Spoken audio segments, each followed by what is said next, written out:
续来看民众党立法院的总调黄国昌，因为坚持这个立法院开会日期爱伫2月16，所以甲哪日的党团里啊咧敲袂拄好。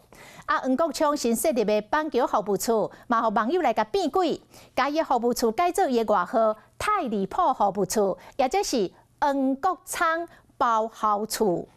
另外，这个黄国昌服务处嘛，互压了，讲这个服务处的地址甲迄日来贴黄国昌违建的成合营造公司的地址是一模一样。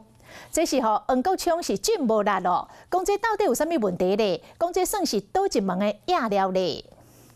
过年前发红包支持者是拢排列民众党立委黄国昌板桥服务处开始服务，未来讲要选2026年的新北市长，与这个服务处讲甲亲人有关系。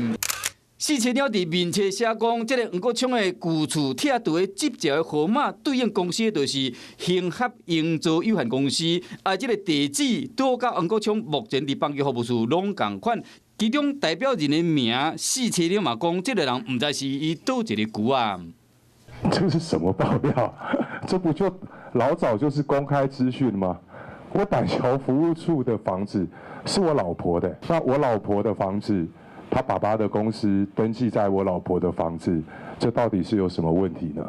伊嘛承认讲，因兜违建应该贴，就爱贴。啊，其实黄国昌伫板桥区服务处都开始尔，各个地图就网友伫遐乌白边，用伊外号国昌甲话某乡里经改做乡里经的服务处。网友发挥创意，以轻松回应，是讲针对立法院的开议有意见。为什么蓝绿两大党私底下瞧好2月23号开议，然后就好像要威逼着台湾民众党这个少数党接受？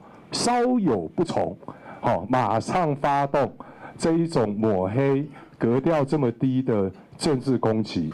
不管哪日敲好2月23开议，人讲开议时间点应该是2月7日，还是上月2月16。民进党团的干事长吴思瑶是甲经体讲，黄国昌无伫做选民服务，唔通继续等伊个人的英雄主义。另外一边是国民党，协调出来，不管是2月16号或者是3月份，我想我们要开议，我想我们都是全力的配合。开议时间点各党协商，国会新会期各地名为了开议的时间点，伫遐里敲袂平。Hello， 我是易景，想要抢先掌握最及时的新闻资讯吗？赶快订阅、按赞、开启小铃铛，锁定华视新闻的 YouTube 频道。